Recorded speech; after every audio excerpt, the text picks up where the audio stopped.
In the realm of Greek mythology, where gods and heroes intertwined, there lived a figure of extraordinary strength and unwavering courage, Heracles, also known as Hercules. His name, meaning glory of Hera, hinted at the tumultuous circumstances surrounding his birth. As the son of Zeus, the king of the gods, and Alcmene, a mortal woman, Heracles was destined for greatness, yet his path was fraught with challenges and trials. From his infancy, Heracles displayed remarkable strength. As a baby, he strangled 2 serpents sent by Hera, Zeus's jealous wife, to kill him. As he grew older, he trained under the tutelage of renowned mentors, honing his skills in archery, wrestling, and swordsmanship. One day, the oracle at Delphi prophesied that Heracles would perform 12 labors, or feats, to atone for a crime he had committed in a fit of madness. These labors were designed to test his strength, courage, and ingenuity, pushing him to the limits of human endurance. The first labor sent Heracles to Nemea, where he faced the ferocious Nemean lion. With his bare hands, he strangled the beast and draped its impenetrable hide over his shoulders as a symbol of his triumph. Next, he journeyed to Lerna to confront the multi-headed Hydra. As he severed each head, 2 more grew in its place. With the help of his nephew Iolaus, Heracles cauterized the necks of the severed heads, preventing them from regenerating. In his third labor, Heracles captured the Ceryneian hind, a sacred deer with golden antlers and hooves of bronze. He pursued the creature for a year before finally capturing it, unharmed.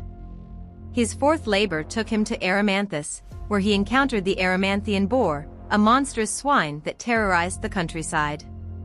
Heracles drove the boar out of its lair and chased it through the snow-covered mountains until it collapsed from exhaustion. The fifth labor sent Heracles to the Augean stables, where he was tasked with cleaning the accumulated dung of thousands of cattle in a single day. With his ingenuity, he diverted 2 rivers through the stables, washing away the filth and completing the seemingly impossible task.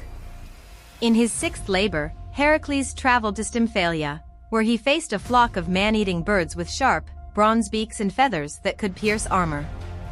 Using a rattle made by Hephaestus, the god of fire, Heracles scared the birds away, driving them from their nesting grounds. The seventh labor took Heracles to Crete, where he captured the Cretan bull, a magnificent but savage beast that terrorized the island. He wrestled the bull to the ground and brought it back to King Eurystheus, who had assigned him the labors. In his eighth labor, Heracles traveled to Thrace to capture the man-eating mares of Diomedes, a cruel king. He defeated Diomedes and his men, taming the wild horses and bringing them back to Eurystheus. The ninth labor sent Heracles to the Amazon queen Hippolyta, who possessed a magical girdle given to her by Ares, the god of war. Heracles traveled to the land of the Amazons, defeated their army, and claimed the girdle as his prize. In his 10th labor, Heracles journeyed to the underworld, where he rescued Theseus, a hero who had been trapped in the realm of the dead. He also captured Cerberus, the 3-headed dog that guarded the gates of Hades, and brought it back to the surface world.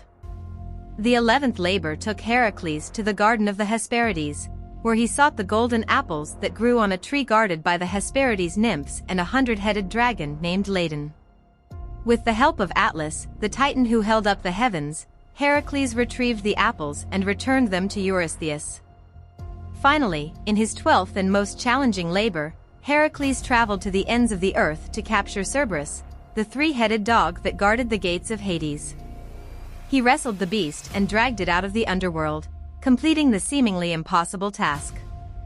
With the completion of his 12 labors, Heracles was hailed as a hero throughout Greece.